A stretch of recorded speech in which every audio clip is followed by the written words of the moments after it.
everybody. Welcome. I'm very excited that you came again for the Cold Wax series. And today it's all about the supplies. Oh my goodness, it's going to be a long one. Anyway, there's two things that I talked about in the last video, but I'll go over it in case somebody didn't see it. So I'm going to talk about the essentials that you need for the Cold Wax series. One is Gamsol. Gamsol is a mineral spirit which they've taken all the aromatics out and it's totally odorless. You can clean your gloves. I work on a plexiglass surface and I can clean that. Anything, tools, whatever you're using that has cold wax and oil paint, you can clean with the Gamsol.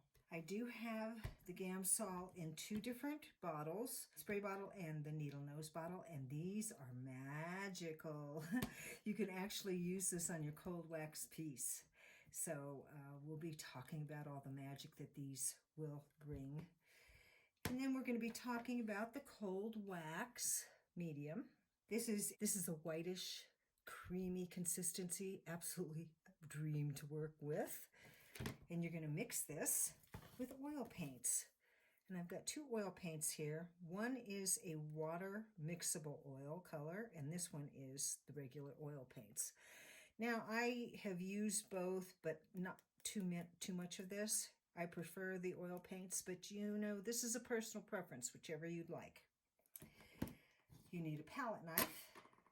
And I'll tell you, I have my cold wax mixed up in these little containers. These are baby food containers, and I think I got them from, I don't know, Amazon or eBay. They came like 50 a pack. What I will do, if I'm just mixing a small amount, I will mix it right in here. If not, I will mix it on a wax palette, a disposable palette. You know, if you have a regular palette, that's fine too, because you can clean it with your Gamsol. If you don't have any of that, you could use wax paper and just tape it to your table, and you could probably use that. I used to mix everything on my palette and use it from the palette, and that's what most cold wax artists do, but a lot of it was drying out and I couldn't reuse it. I decided I'd try to find something, a different solution, and these have worked out nicely. They will dry out in here, but not as quickly as they will on a palette. Some of the other things that you have to have is gesso and acrylic paint.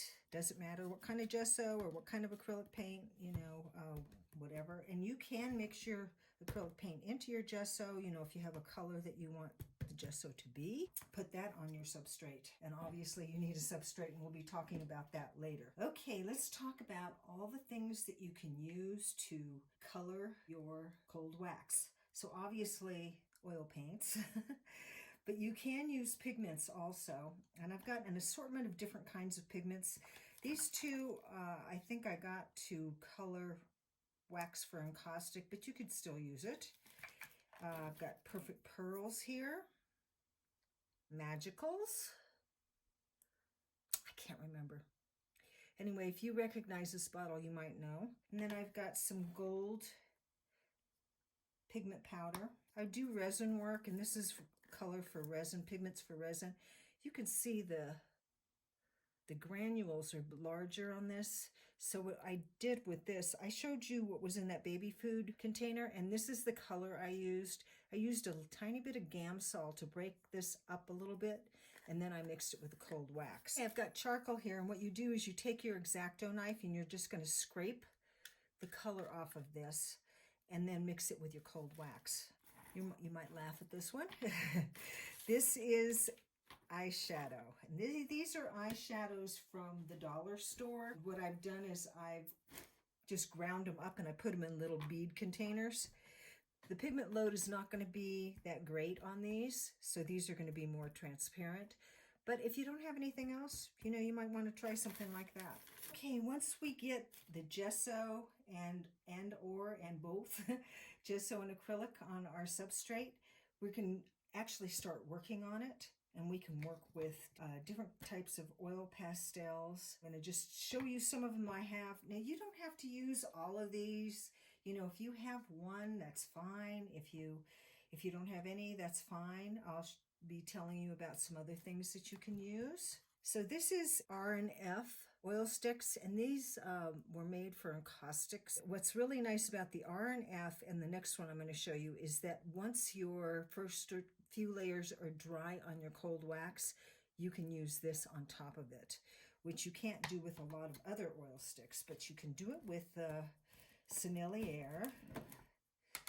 This is one of the Senneliers. You need to take an X-Acto knife and peel off that top layer. These things dry out, and so you need to peel it off so that you can have the soft, creamy stuff underneath. And you'll have to do it over and over again. Okay, let's talk about the Marabu Art Crayon. These are really soft and creamy also, and they have a little twisty knob here. This is one of your alternatives to the more expensive oil sticks if you don't have them. So this is a Shiva Artist Painting 6. I stamped this with just a stamp. Same thing here, same thing here. And I have something here that's on just like printer paper. Okay, let's talk about cleanup, because cold wax can get messy. So I'm going to tell you a couple of things I use. I have an old towel here that I cut up, and I use that. I use Gamsol with this. And I've got tissue paper that I've cleaned my tools with, cleaned my surface with, cleaned my hands with it. Same thing with paper towels. And what you can do is you can use the whole piece in your cold wax, or you could cut out shapes or designs or whatever to put into your cold wax with either of these.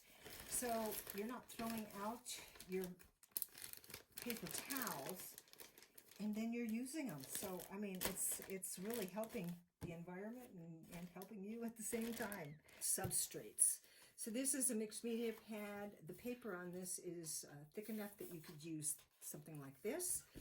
You can also use watercolor paper. And what you're going to do with these is tape them down to your surface and use them that way. You can use Bristol board. You can use oil paper. You can use canvas. What I use all the time are birch wood panels. This is a cold wax piece that I finished recently, but I wanted to show you safflower oil. So I didn't use any on this, but what you can do is mix this with your oil paint for the final layer, and it will give you more of a glossy finish. It will take longer for that oil paint and safflower oil to dry. The cold wax, medium, and the oil paints dry in about 3 days or so. And I think we have actually come to the end.